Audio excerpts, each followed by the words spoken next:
Hello guys, इस video में हम लोग हंग्री टाइड नॉवल का टाइटल लेके डिस्कस करेंगे। ओके, तो इसका जो पूरा नोट्स है वो मैं आपको स्क्रॉल करके भी दिखा दूंगा, और प्लस इसका जो पीडीएफ है, ठीक है, वो मैंने डिस्क्रिप्शन में लिंक दे दिया है पीडीएफ का, और मैं अपना टेलीग्राम चैनल का भी लिंक दे दिया है। उस टेलीग्राम चैनल को आप ज्वाइन कर लीजिएगा।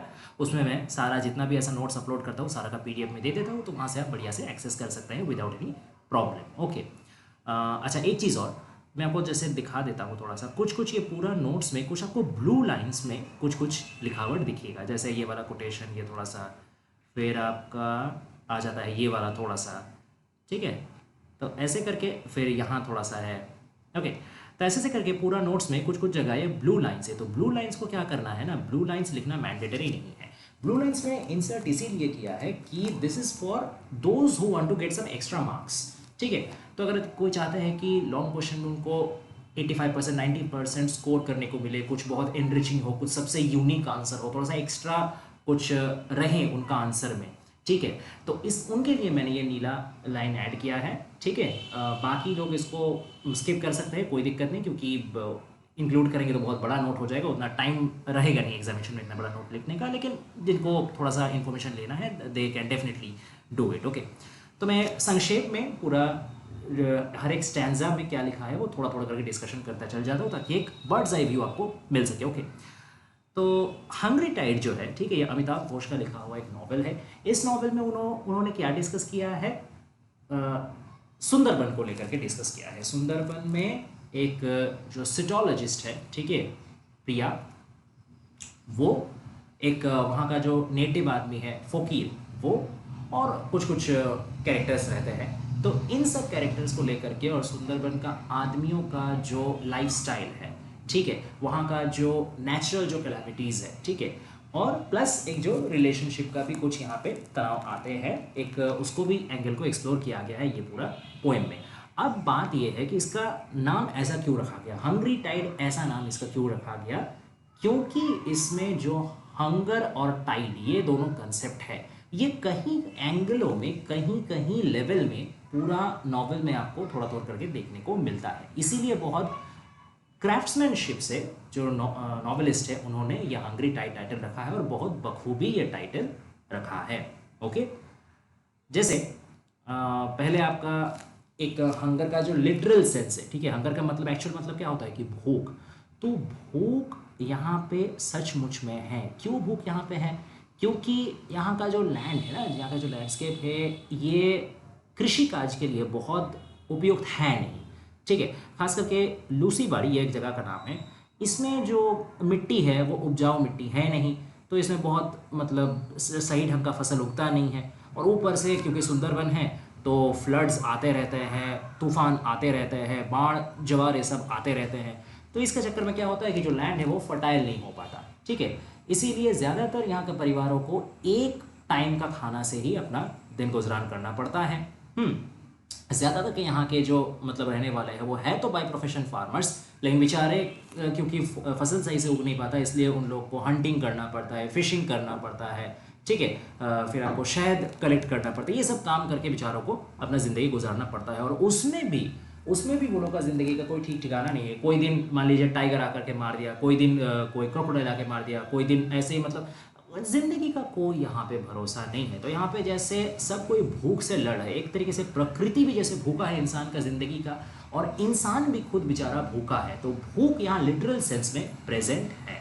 ओके, फिर एक तरीके से आता है जो ये जो एक्चुअल भूख है, ये भूख का साथ साथ गवर्नमेंट और प्रकृति, जैसे मैंने आपको बोला कि अभी थोड़ा देर पहले बोला कि प्रकृति भी भूखा है, तो वही चीज़ को यहाँ पे थोड़ा सा डिटेल्स में एक्सप्लोर किया गया है कि प्रकृति का भूख इन द सेंस जो साइक्लोन्स आते रहते हैं, फ्लड्स आते रहते हैं, टाइड्स आते रहते हैं, उस वजह से क्या होता है कि इंसान का मौत होते रहता है, इवन जानवरों का भी मौत होते रहता है, ठीक है। तो यहाँ पे जो प्रकृति है, जो नेचर है, that it self acts like a predator, वो खुद एक शिकारी है, ठीक है, हमेशा वो अपने शिकार पकड़ने के लिए बैठा है। और सब कोई यहाँ, चाहे वो जानवर हो चाहे इंसान हो, किसी को नहीं पता कि कौन उसका अगला शिकार होने वाला है।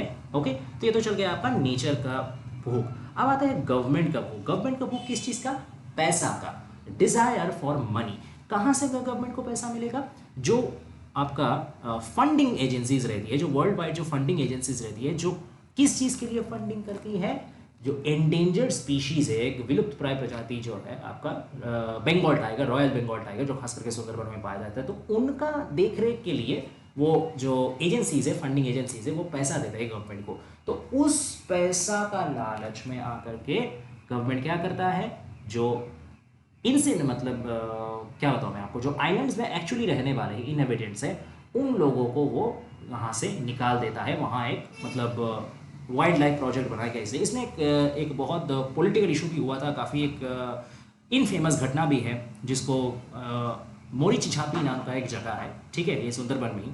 तो वहाँ पे एक मैसेकर हुआ था, ठीक है, एकदम आपका बहुत सारे आदमियों को खून होना पड़ा था।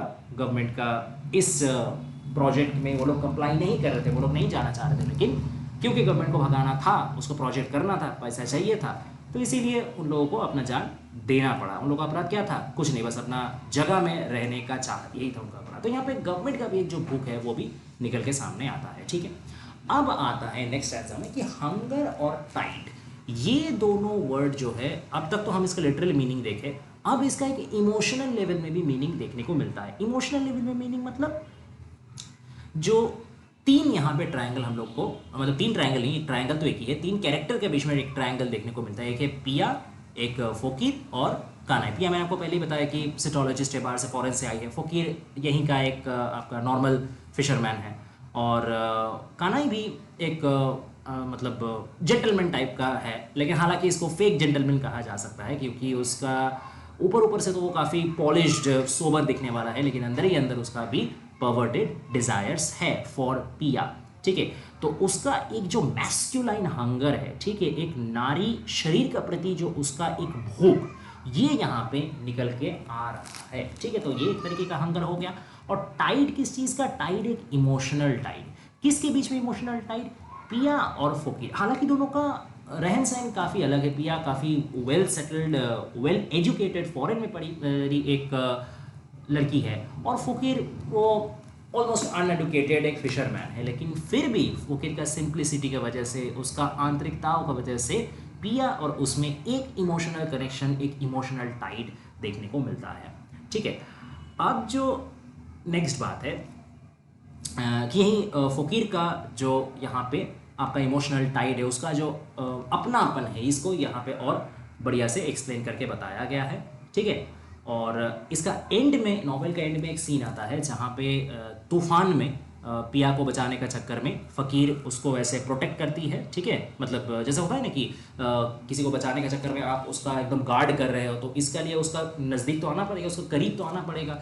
तो इस प्रोसेस में वो दोनों एक दूसरे के करीब आते हैं, लेकिन obviously it can not be related with love making और physical union, not obviously that, but एक फिजिकल थोड़ा सा इंटीमेसी होता है, जो इंटीमेसी में कोई लालसा नहीं है, कोई डिज़ायर नहीं है, कोई कामुकता नहीं है, एक बहुत ही फ्रेश, बहुत ही प्योर एक लव, एक म्यूचुअल रिस्पेक्ट, एक इमोशन का यहाँ पे टाइड है, ठीक है।